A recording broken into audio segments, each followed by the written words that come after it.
Ito sabi niya, huwag niyo po akong papatayin. Di ba?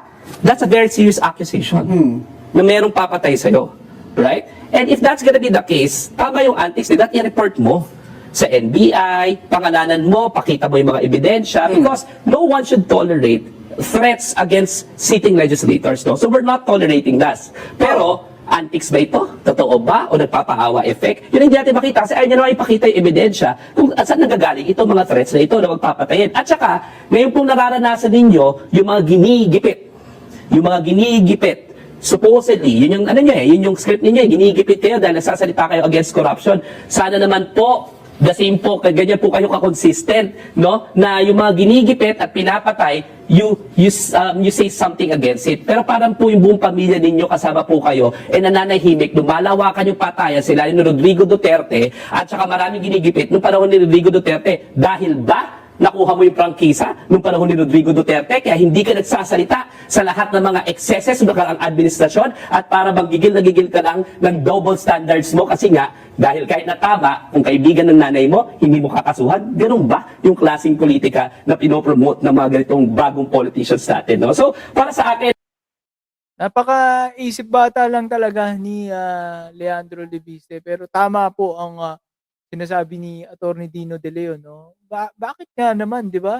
Ngayon na takot ka sa buhay mo nung mga panahon na ang dami, libo-libo po ang mga nawalan ng mahal sa buhay dahil po dito sa pulisiya ni Rodrigo Roa Duterte, tahimik ka. At ngayon nga po, since sinasabi mo na may nagbabanta sa buhay mo, bakit hindi mo nga daw sampahan ng kaso sa korte, 'di ba? Pangalanan mo, pakita mo yung mga ebidensya, 'di ba? Kung sino. Hindi pwede yung puro ganyan, nasa USB, kung malalaman nyo lang. Pag may threat sa'yo, sampahan mo ng kaso. Ganun lang po yun, no? Hindi na kailangan na paligoy-ligoy, paiyak-iyak. Pag may threat sa'yo, bilyonaryo ka, may threat sa'yo, unahan mo. Hindi, wag naman. Wag mo naman po unahan. No, kung iisipin natin, may kakayahan siya, no? Magkuha siya ng bodyguard, tapos, yun nga, sampahan niya ng mga kaso, di ba? Kung sino man yung nagbabanta sa kanya. O baka naman hallucination niya lang, no? Gawa-gawa lang ng isip niyang mapaglaro. Panoorin pa natin. ang daming mali, ang daming problema, pero panindigan mo yung pinangako mo sa taong bayan doon sa private sector. Kaya itong 24 billion na ito, sana, di ba? Totoong magbayad siya at pagbayarin siya ng gobyerno. Oh, diba? Noong 2019, gusto lang idagdag, yung nanay niya rin, nasa poder noong panahon na yun. Meron nga hindi binotong prangkisa ang then Congresswoman, tama, no? Lauren Legarda. No, marami sana pwedeng kumuha ng prangkisa sa kanya na ibigay. And it's a privilege, di ba? So gampanan mo, hindi yung ibenta mo. At nagising ka na ng isang umaga, pinabili ka ng suka, gusto ko na maging congressman, ayoko na i-deliver yung nakuha ko kasi napagkakitaan ko na. Ganun ba yun? Kasi naibenta ko na. Ganun ba yun? Di ba? Dapat hindi ganun no? So, marami pang mga instances na kailangan natin tingnan mabuti kung ano talaga nangyari dito. But definitely, if hindi niya na-fulfill yung pangako niya, kailangan pagbayaran niya yun. Okay. Sige, tubig na kayo, tubig na. Tubig na. Water. Ayun, dapat nga.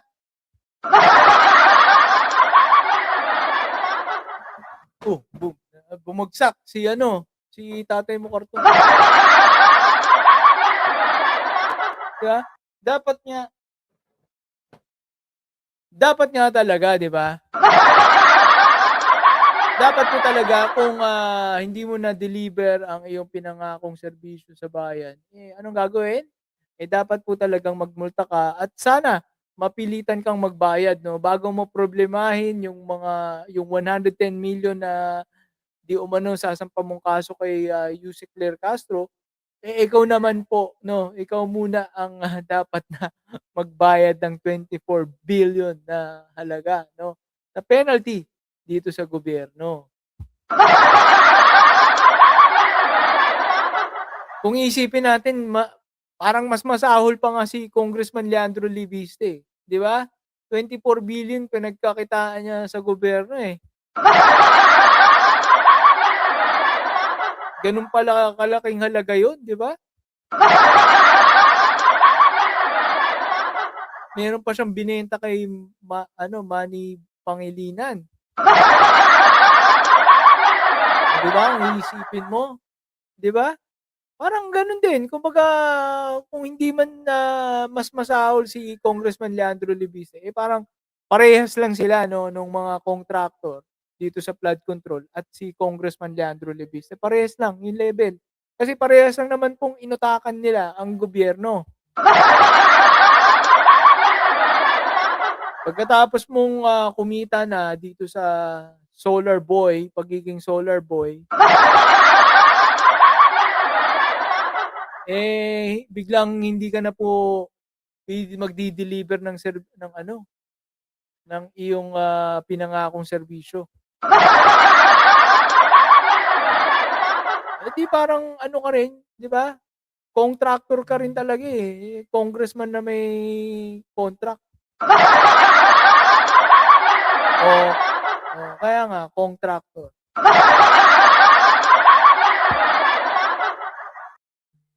So, yun guys, no? Malinaw na malinaw.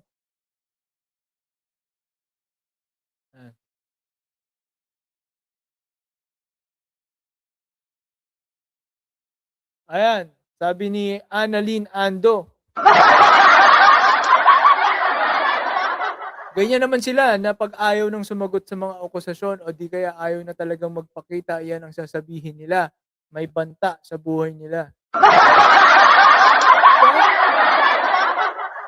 Kami ang mga vlogger, araw-araw namin kinaalmusal yung mga banta-banta na yan. Hindi naman kami umiyak sa TV.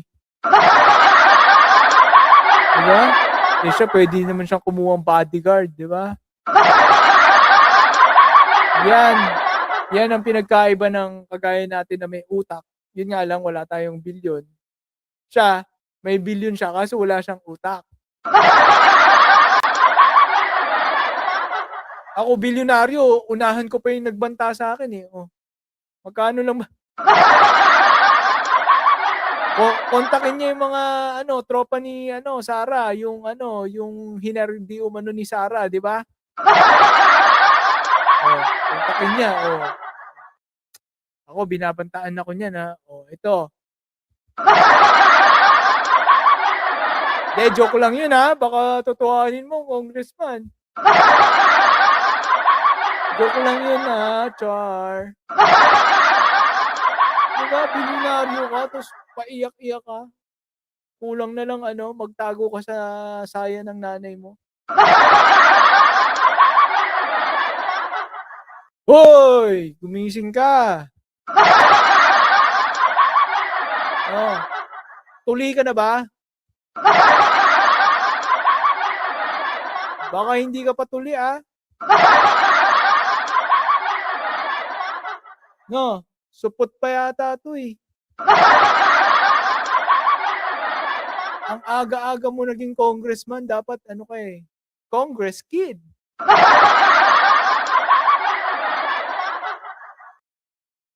Ayan diba? Ayan merong DDS, diba? Duterte Death Squad, diba? I-hire niya. Ayun, sabi ni Jarrell Evans, Oo, amoy isdang paumbong. Ito naman, sabi, nasaan na yun? Ito. Kaya nga yung mga Duterte Death Squad, diba? I-hire niya. Yun. Binibigyan ka na ng idea ng birahan mga followers ng birahan, mga admin ng birahan, Congressman Leandro, wag ka nang umiyak, gawin mo. Di ba may magmalaatong ang ka na. Di ba? Yung missing sa Bungeros, gawin mo ng missing missing Cabral Files. Gulo, no? Basta yun na yun. Sino ba kasi yung nagbabanta sa'yo? Ba't di mo kasuhan? Puro ka antics na paawa effect, 'di ba? Oh, ito maganda 'to, kakantahin mo pa. Congress Kid, ang batang may sayad. Yan yung ano, ang batang may laban. Ito, ang batang may sayad. Di ba? Yun, oh. Kala mo katapusan na ng buhay niya, nagpapakabida lang, parang narcissistic siya, no? Kasi hindi niyo po alam yung talagang hawak ko na files. Marami pa, tip of the iceberg pa lang. Tip of the iceberg pa nga lang, mali-mali na eh. Buti hindi nagalit sa'yo si Manny Pacquiao. Dinamay mo pa sa Cabral files mo. O si Hagedorn, di ba? Multuhin ka ni Hagedorn. Di ba? O sinama mo pa si Manny Pacquiao.